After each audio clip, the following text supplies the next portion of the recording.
Assalamualaikum warahmatullahi wabarakatuh. Perkenalkan, nama saya Rizal Aji Prastia dari Program Studi Teknologi Pembenihan Ikan NPM 18744023, jurusan Peternakan Politeknik Negeri Lampung. Ya, di sini saya akan menjelaskan terkait budidaya ikan kakap putih dari proses perencanaan hingga analisis usahanya. Budidaya ikan kakap putih merupakan salah satu komoditas budidaya laut unggulan di Indonesia karena memiliki pertumbuhan yang relatif cepat dan mudah menyesuaikan diri dengan lingkungannya. Prospek pemasaran ikan kakap putih sangatlah cerah, baik untuk memenuhi pangsa pasar dalam negeri maupun tingkat ekspor. Permintaan yang cukup tinggi terhadap komoditas kakap putih sehingga untuk prospek budidayanya pun sangat tinggi.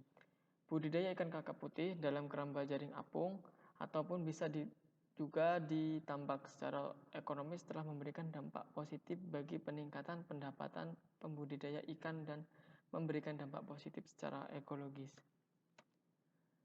Nah, di sini perencanaan dan pemilihan lokasi budidaya kakap putih. Perencanaan yang baik dapat meningkatkan keberhasilan suatu usaha. Salah satu hal yang sangat penting dalam perencanaan awal budidaya kakap putih adalah pemilihan lokasi. Nah, pemilihan lokasi ini yang sangat penting untuk proses budidaya semua budidaya ikan. Yang pertama, kesesuaian lokasi. Lokasi mudah dijangkau. Ya, ketika akan membudidayakan ikan ataupun udang itu harus lokasinya mudah dijangkau terlebih dahulu. Yang kedua, mudah untuk mendapatkan sarana produksi termasuk benih dan pakan. Yang ketiga, bebas dari pencemaran terutama pencemaran logam berat. Yang keempat, kondisi keamanan yang lebih baik dari segi keamanan, dari segi hama dan penyakit dan lain sebagainya. Sistem tambak. Ada beberapa poin sistem tambak yang harus diketahui. Yang pertama, dekat dari sumber laut atau sumber air laut yang bisa dikelola. Yang kedua, tidak terletak di daerah yang rawan banjir. Yang ketiga, perlu adanya penerapan biosecurity berupa pagar keliling untuk mencegah hewan berkeliaran di daerah budidaya. Yang keempat, perlu sarana pengolahan limbah, air dan lumpur dari kolam, baik berupa kolam atau parit yang berfungsi untuk mengendapkan bahan organik. Yang B, yang kualitas fisika dan kimia perairan, yaitu yang pertama perbedaan pasang naik dan pasang surut. Sebaiknya 100-200 cm. Yang kedua, untuk kedalaman airnya sendiri, yaitu lebih dari 5 meter. Yang ketiga, kecerahan air lebih dari 2 meter. Pergerakan air cukup baik, tidak terlalu berombak ataupun tidak terlalu surut. Kecepatan arus berkisar 10-30 cm per detik.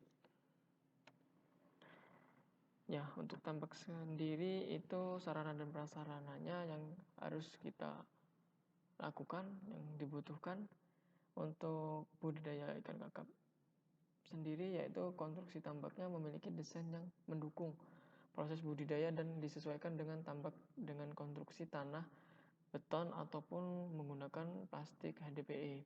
Untuk dasar tambaknya sendiri itu meliputi kemiringan dasar tambak sekitar 0,2%, selisih 20 cm ke arah pembuangan outletnya, begitu. Untuk pintu air berfungsi untuk mengisi air ke dalam petakan tambak dan membuang air pada saat pemeliharaan dan panen ikan kakap.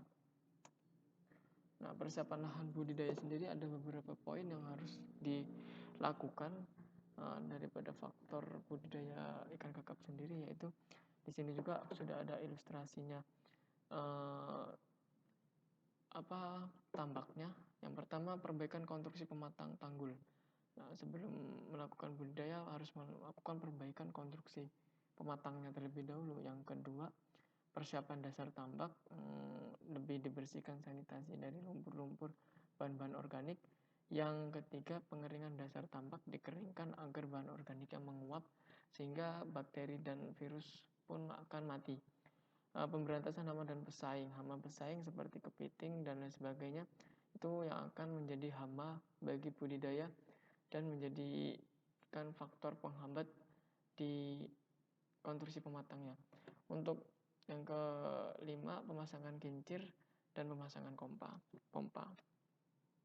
Pemilihan benih, sebaiknya ciri-ciri benih ikan yang baik yaitu seperti yang berada di sini, warna cerah mengkilap, putih, kemudian bentuk tubuh yang proporsional dan sirip lengkap, tidak cacat, bebas penyakit, dan utamakan menggunakan benih yang sudah divaksin. Gerakan lincah, tidak menyendiri, memisah atau berenang normal. Respon terhadap pakan pun lebih baik, lebih positif. Begitu. Oke, selanjutnya ini jenis pakan yang digunakan yaitu pakan yang merupakan salah satu faktor yang penting dalam budidaya ikan kakap putih ya, karena kontribusi besar pada budidayanya 60% lebih untuk dalam biaya operasionalnya. Sangat dianjurkan untuk menggunakan pakan buatan ikan kakap ya putih karena formulasi pakan buatan yang umumnya sudah disesuaikan dengan kebutuhan nutrisi ikan laut sehingga memberikan dampak yang baik terhadap pertumbuhan dan kesehatan ikan yang dipelihara. Ketersediaan pakan buatan relatif lebih stabil dibandingkan dengan ikan rucah karena tidak mempengaruhi musim. Oke, ketika melakukan panen ketika itu biasanya dilakukan berkisar bobot 500 gram ke atas. Kemudian lakukan pemantauan harga ketika akan melakukan panen karena itu yang mempengaruhi rendah tingginya harga yang akan kita jual ikan tersebut.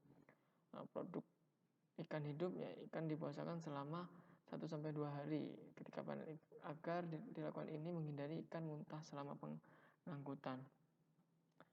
Siapkan bak pengampung sementara untuk 1 ton yang diisi air laut bersih. Panen ikan dapat dalam jaring dengan menggunakan scoop net dan kemudian tampung ikan dalam bak penampungan. 1 bak penampungan dapat berisi 100 ekor ikan.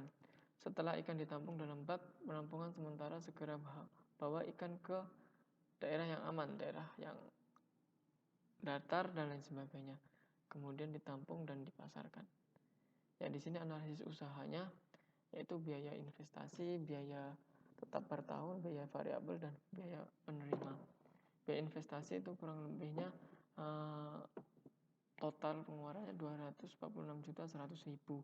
Untuk biaya tetap per tahun yaitu sebesar 103.640.000 untuk multivitamin sendiri, atau biaya di variabelnya 115 juta rupiah.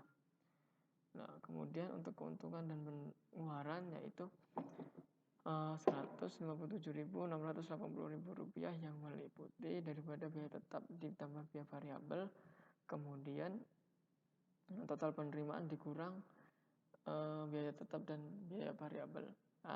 Jadi keuntungannya menerima 157.680.000 rupiah. Mungkin sekian penjelasan dari saya. Mungkin saya akhiri, wabillahi taufiq wal hidayah. Wassalamualaikum warahmatullahi wabarakatuh.